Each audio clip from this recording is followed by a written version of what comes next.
Hello, everybody, and welcome to the 60-second car. Hop in, turn your air conditioning off again, just because it's getting hot. We're going to record this. We're recording these as summer is approaching, and I'm ready to get all hot and steamy and sweaty because there are lots of hot and steamy, sweaty scenes that are going to be appearing as we dive through the Fast and the Furious franchise 1 minute at a time. I am joined by my lovely co-host, Daniel, aka Ovacord, on all platforms, host of the Far Beyond Metal podcast. Hi, Daniel.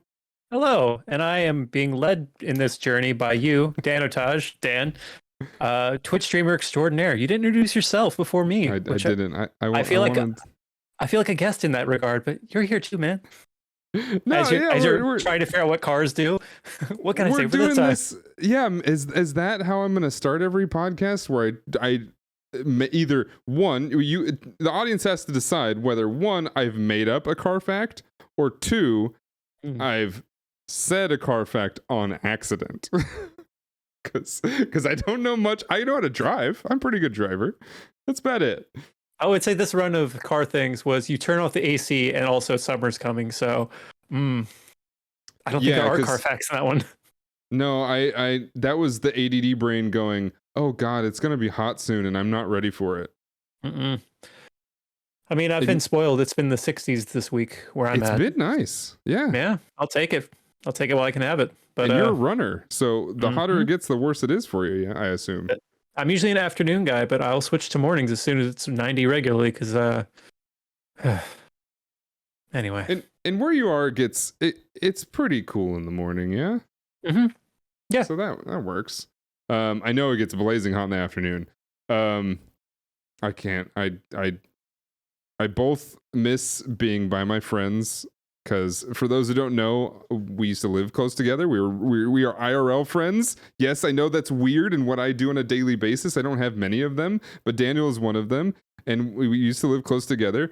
However, the one thing I don't miss about that entire area, Northern California in general, is it gets very hot, like very hot, and it gets warm down here. Like Los Angeles gets pretty hot, and I think we probably see some of that in these movies, where we'll talk about barbecues and Vin Diesel sweating through his tank tops, and all these things.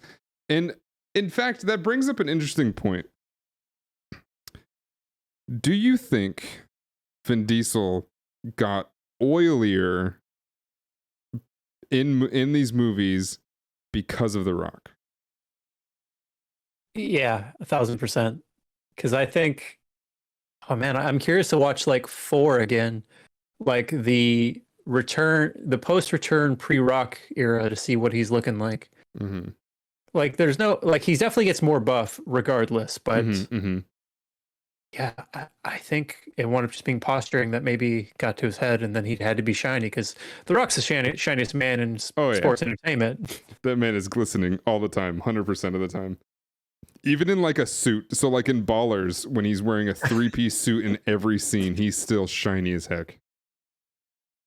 I was just telling my wife, Katie Bear, we watched the movie Get Shorty recently, which has a sequel called Be Cool. I saw that in theaters with my dad when it came out. Never seen Get Shorty. Had no idea it was a sequel. It was just like The Rock is in a comedic role.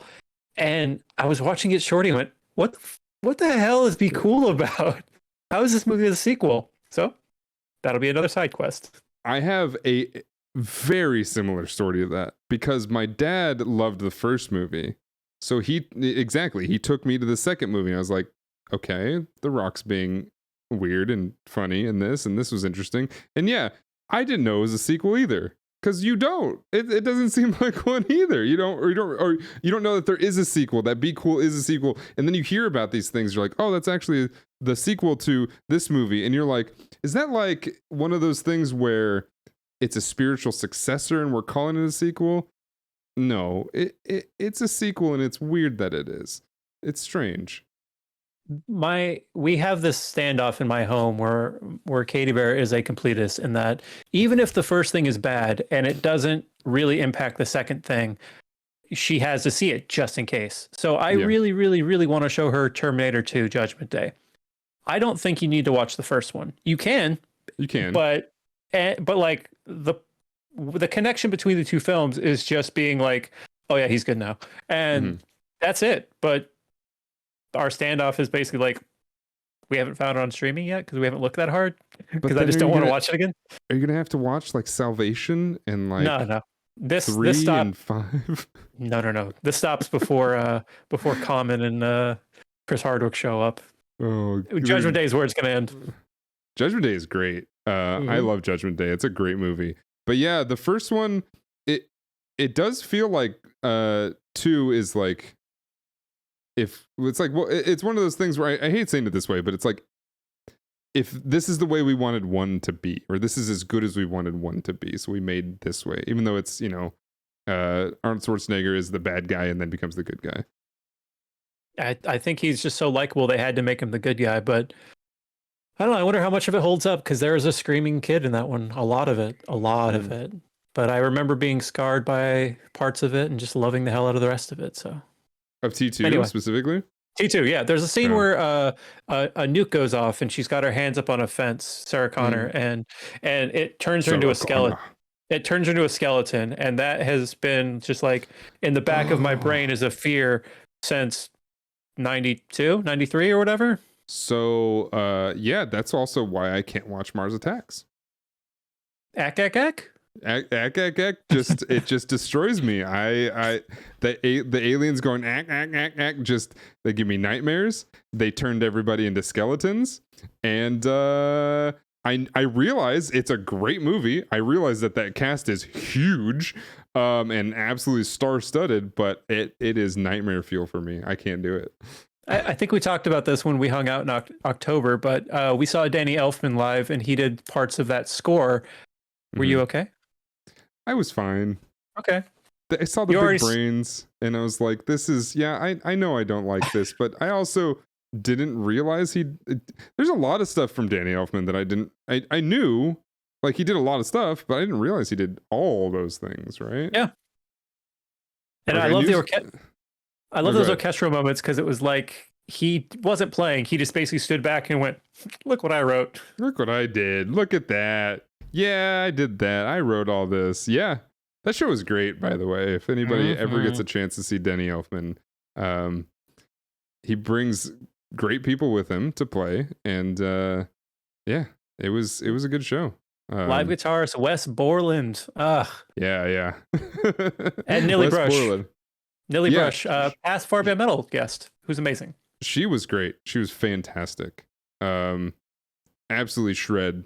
I'll reminisce all day about this, but I do want to talk about the fact that was it the Simpsons theme where she just went ham crazy? Yeah, that was good stuff. And then I think my favorite part was probably Batman. I think seeing like a lot of the sort of Batman themes that he did was probably my favorite, maybe. I don't know. Night Before Christmas is great. My eyes did get a little teary with the Simpsons theme, but I have 2 Simpsons tattoos, so that's my own thing. So anyway, should we talk about Fast? It all leads to the Fast and the Furious, because I think a lot of these loves are very similar. And we're talking today about the 3rd minute of the original Fast and the Furious, which I mean, it's all nostalgia, right? We just left the jumping into the truck and taking over the wheel. In fact, that's kind of where we are. The first image we have is the masked motorcyclist's helmet with dark. I don't know how can he see? How can he see? I understand that this is for safety, and they're jumping between cars, but you don't usually see this kind of helmet with somebody driving unless it's professional. So for this to be their heist attire is curious. This is a motocross helmet that you wear on a dirt bike in the blazing sun, because it's just out there. This is like, so I have not seen these. It must be specially made for these, because these are Oakley goggles, which having grown up with a friend who was obsessed with Oakley, I knew a lot about these things. This was like the tint that they wouldn't sell to kids anymore because it was too dangerous because of how dark it was. Okay. And right now we're in the middle of the night. He's wearing these super tinted goggles. This is before like CGI was super easy to do. So, quick fact about another movie yet again, but it's related, I promise. In the new Top Gun Maverick, normally what pilots have are these visors that are on their helmets. They come down and they're fully tinted so that they don't have to wear sunglasses basically, and the sun's not in their eyes. In Maverick, the movie, they use clear tint, or no tint, I should say, but they digitally insert like this color rim that comes from the sides. And whether or not they needed to do that is beyond me. The reason they do it obviously is to see the actors' faces, whatever. There it is. Yeah. So they digitally added this color tint on the sides so that it looked kind of cool and a little bit glimmering. But that was 2022, 2021. I forget which year it was when they could do that seamlessly. This is 2001. They don't do that. That's not super easy to do. So we know for a fact that these are very, very dark lenses. Now, when he's driving, he's probably not actually driving in the movie, but they were still wearing it when they were doing like the jump from the car to the truck. These stunt people, I don't know how they're seeing. I really don't. Also, like for the headcanon of this scene, the driver's passed out. Why not take off the helmet so you can see at this point? Or are they like, because there's no cops around? No, we know because the guy's on the radio checking. Right. I mean, maybe it's for the we're getting a few seconds ahead here, but they are about to come up to a construction scene or construction site. But like, I guess that's the only reason they would still need to have anonymity. But I mean, yeah, I don't know why you keep the helmet on otherwise. Yeah. Oh no. I just realized. So the last episode, maybe the last two, I've been shit talking this scene because there's no traffic. That's why there's no traffic, because the road is kind of closed. I mean, in Los Angeles, there's still traffic with the road being pretty much closed, but it does say road closed, so maybe not. I don't know. Having driven in LA now for a few years, I know that even with something like this, there's just cars there just because that's the natural state of Los Angeles. But also, this is 2001.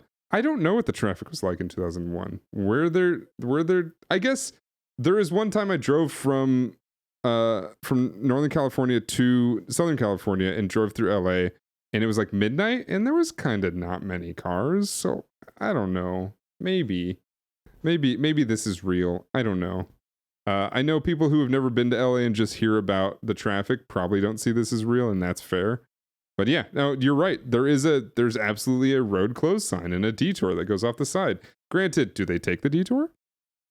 No, they drive right through this closed road, which is open. Right. And yeah, right. Actually, that's an interesting point you make. Something I clocked. It has a funnel thing, and there's a lane in the middle that is just open, so they drive through, no problem. Which in the scene we're looking at right now on the video portion, it doesn't look like that exists. Nope. But in the next scene, we actually, they drive through it. But there's a little detour. I mean, they're too good for a detour. Like, what if there was no road there? Like, they were doing like overpass construction and there's a big ass hole. Yeah.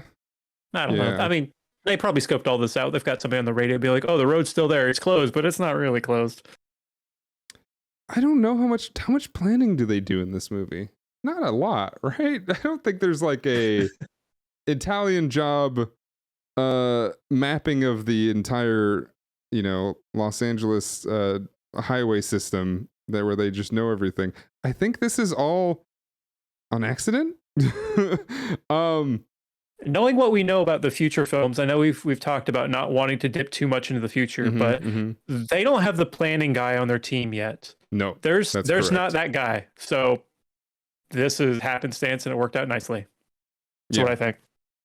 they are all like Roman in this movie. They're all Romans. They just do things by the seat of their pants, and they're not as funny though. Roman is hilarious, and I can't wait to get to him. Right. But so okay, so they crash through the barricade that says this road is closed, turn right, which they could have done right at this point. We presume the cops don't know, so they could have slowed down. But maybe it's because it's Fast and Furious that would defeat the title of the movie. I guess that's got to be it, because I don't know. A lot of times when roads are closed off, there's a cop car sitting there. Maybe they thought about that, but I'm giving them too much credit, I think. It's true. Yeah, there are often police officers that are just observing. We also have in the same pretty much couple of images here. Instead of slowing down in order to go behind the truck, because as you mentioned, it narrows and becomes a little one lane thing. We have the iconic one of the Civics driving underneath the truck trailer. Mm-hmm. It's a beautiful thing. It stresses me out every time I see it. I know they do it in nods to the scene throughout the franchise, but like anything to not plan their merge, I guess.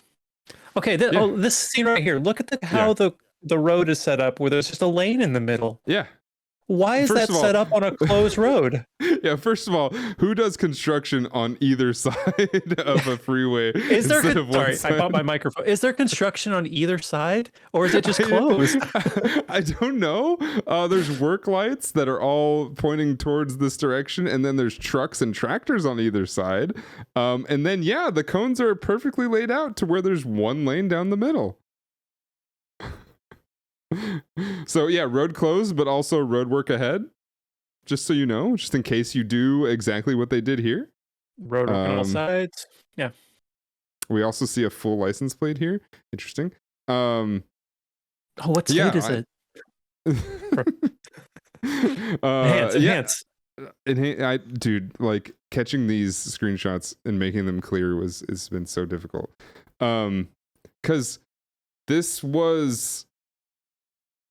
wasn't filmed for DVD, right? I guess it must have been, but the quality is not super great, but it is widescreen, so I guess that must be DVD. But yeah, I mean, there are lots of portions of, especially this scene because how dark it is, where it's just grainy. It's just super grainy. Could also be what I was watching it on. I don't know. But yeah, I mean, we have this perfect lane that they go through, and instead of one of the cars slowing down and getting behind the truck, we go underneath the truck and we stay there, which is a cool scene. So the car underneath is just driving and trying to match the speed of the truck, which I presume was real. I don't think any of this is digital. I don't think most of the movie is digital. I think the one or two times we see digital effects is when it's very obvious. Mm-hmm. So they're obviously underneath, and this is what I pointed out in the first episode. This trailer is much, much taller and has way more space than normal trailers, and I think one of the trailers they use in a different scene. And the car is just under there for a few seconds as they go through this construction site, and all these construction workers are like, "What the heck is going on?" I have to come back to them being planners or not, because like, did they know they could do this? If they could not have done this, would this driver, whoever this is, just barrel into the construction, or they have actually used their brakes, going against the whole fast mentality? Well, we've seen this go wrong in a future movie. Right. We've seen them kind of clip somebody tries to, I think, follow them to do the same thing, and they clip the top of the bottom of the trailer, and they just get run over. They like the back wheels of the trailer just runs over the car. So that would have been the tragic end, I guess, to one of these characters. Who at this point we don't know who's who, so no loss really. Nope, no idea. At minute 3, someone's down. You know, they just show up there sad. We're not sure about whom. It starts off introducing all the characters at a funeral. Yeah, that feels right.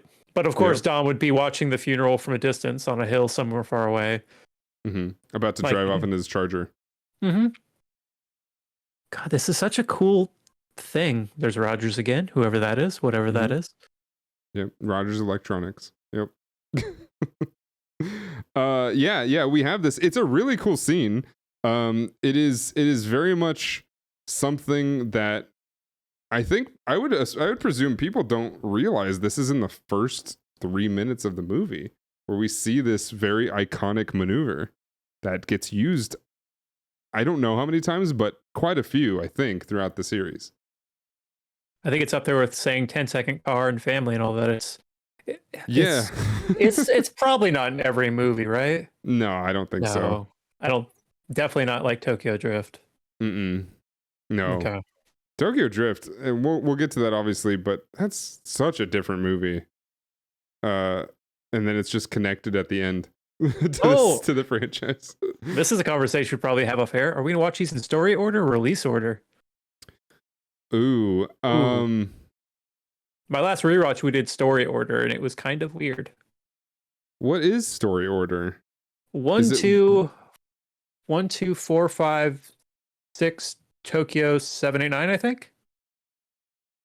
So it just moves one movie. Well, but it was that until they retconned it, right? Right. So the story order has kind of changed a few times. Sure has. That's part of the fun. because at the end of, as we know, in Tokyo Drift, Han is dead, and then you're like, okay, a new movie sees there, so it must be before that movie.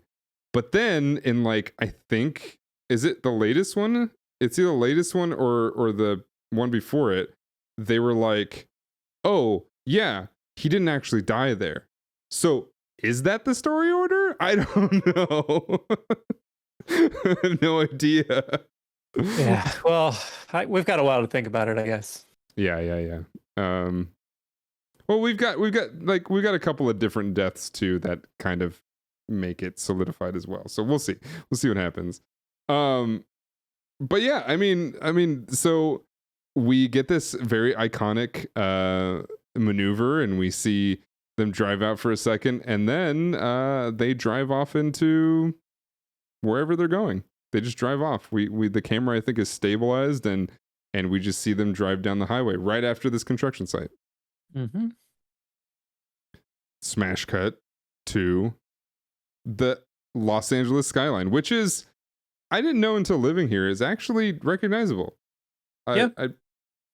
And like I said at one of these episodes, this movie is very much a LA porn movie. There's a lot that they actually show in this movie that if you're from Los Angeles or if you've ever been there, there's probably things you've seen. And they don't do like a cheesy thing of like showing very specific landmarks, right? You don't get that lovely montage, the Hollywood sign, all the stuff that's not near each other. This is the beach. Here's over here. It's for some reason Anaheim. Oh man, there's like all of Southern California is right here, and it's bumping. The amount of movies that show East LA and then Santa Monica, which is with minor traffic, like an hour drive, just immediately one right after another, is insane and impressive. Because I'm like, I don't know how you got there so quick. And they do that in this movie, but not nearly as drastic. Yeah, same. I mean, over here we've got like Davis, and an hour away we've got Lodi. It's crazy. Yeah, I don't. There's a lot of driving to get there. It's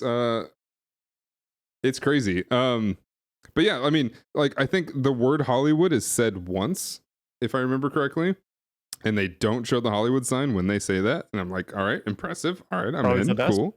Yeah, they're like, they confiscate a house. It's insane.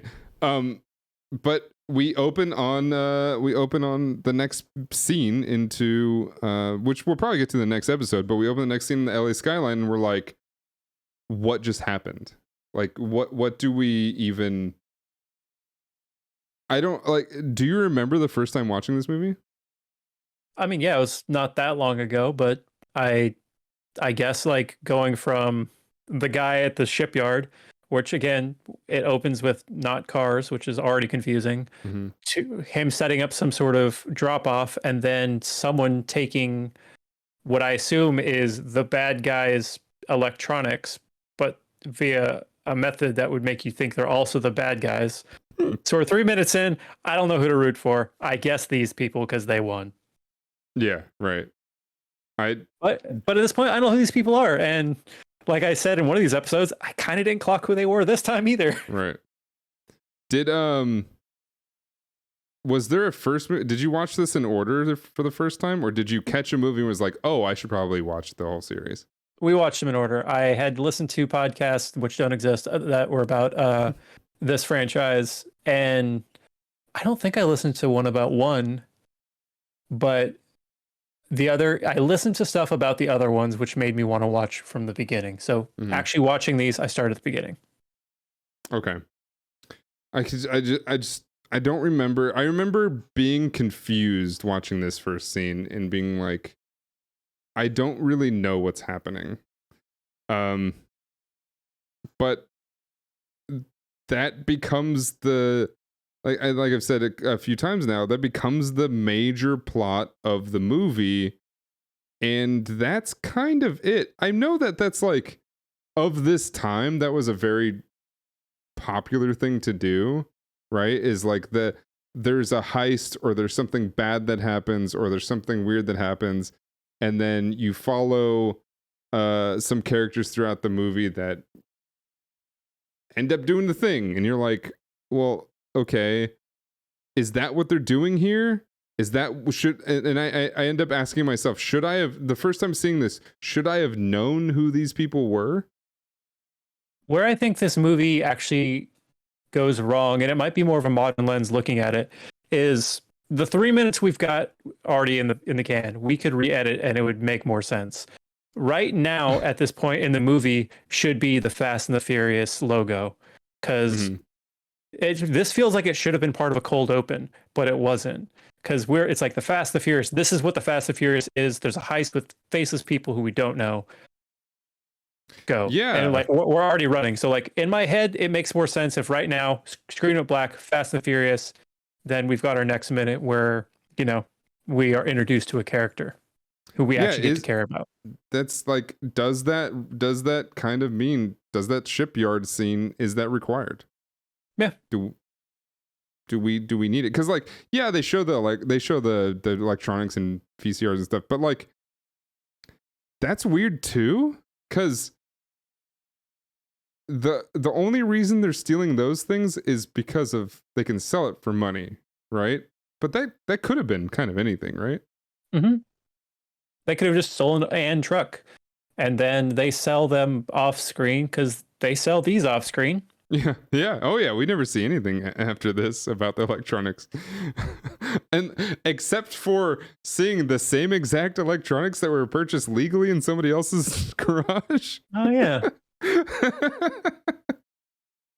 we see the same thing, and that's what I don't know. There are definitely bits and pieces where you can question, but I think that you can say that exact thing about every movie in the franchise, and then realize to yourself that is not why we watch them. I feel like these first 3 minutes are a weird foundation for what's to come, and like, as far as what fans care about in this series, it's literally coming in the next minute. Yeah, I think what happens in the next minute is important, but I do think that the action that happens in specifically this night scene